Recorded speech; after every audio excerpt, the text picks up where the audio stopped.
Happy Sunday. I'm Nohelani Graff with your top stories from ABC15 Arizona. We are on wildfire watch today as dangerously hot temperatures will be a factor. The dry heat fueling fires across Arizona. In fact, right now, 2 are burning on opposite sides of the I-17 near Sunset Point Rest Stop and the Canyon Fire, under control, burning about 50 acres. But then there's the Bumblebee Fire, charring about 3,000 acres at this point.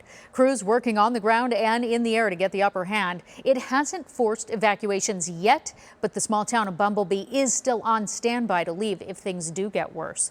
The high temps also proving how dangerous they can be. A woman rushed to the hospital yesterday after having to be airlifted off CAMELBACK Mountain. Firefighters say she was incredibly sick from the heat, so a word of warning to anyone who's spending time outside today. They were able to carry her part of the way down to meet a helicopter, and that then brought her to an ambulance, which was waiting below. A developing story on this Sunday. One person shot and killed in Phoenix last night. A suspect is in custody. This happened near 70th Avenue and Indian School Road. Officers first called out around 9:30 and were told one other person was hurt, but they were not shot.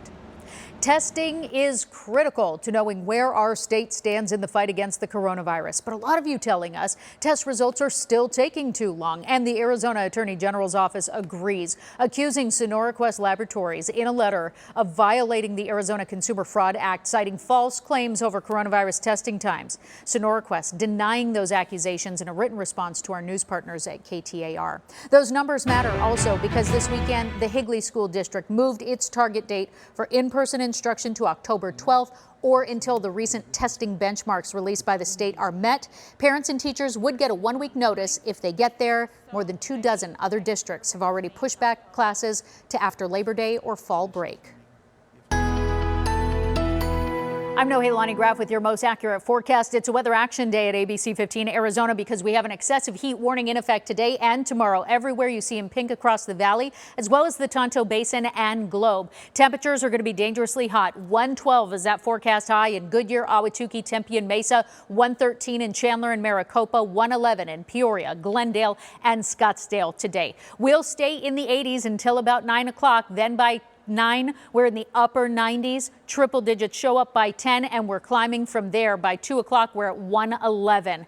We'll see triple digits to our south and west, even though there aren't heat advisories off to the west. Still dangerously hot temperatures around 110 from Yuma on up to Bullhead City. Upper 90s in Sedona, but you will find some 80s in Flagstaff and Show Low. Excessive heat warning continues Monday, and our excessively hot temperatures stretch through the middle of the week, with morning lows staying in the low to mid 80s. Remember, your news is always on ABC15.com and our ABC15 mobile app. Make it a great day.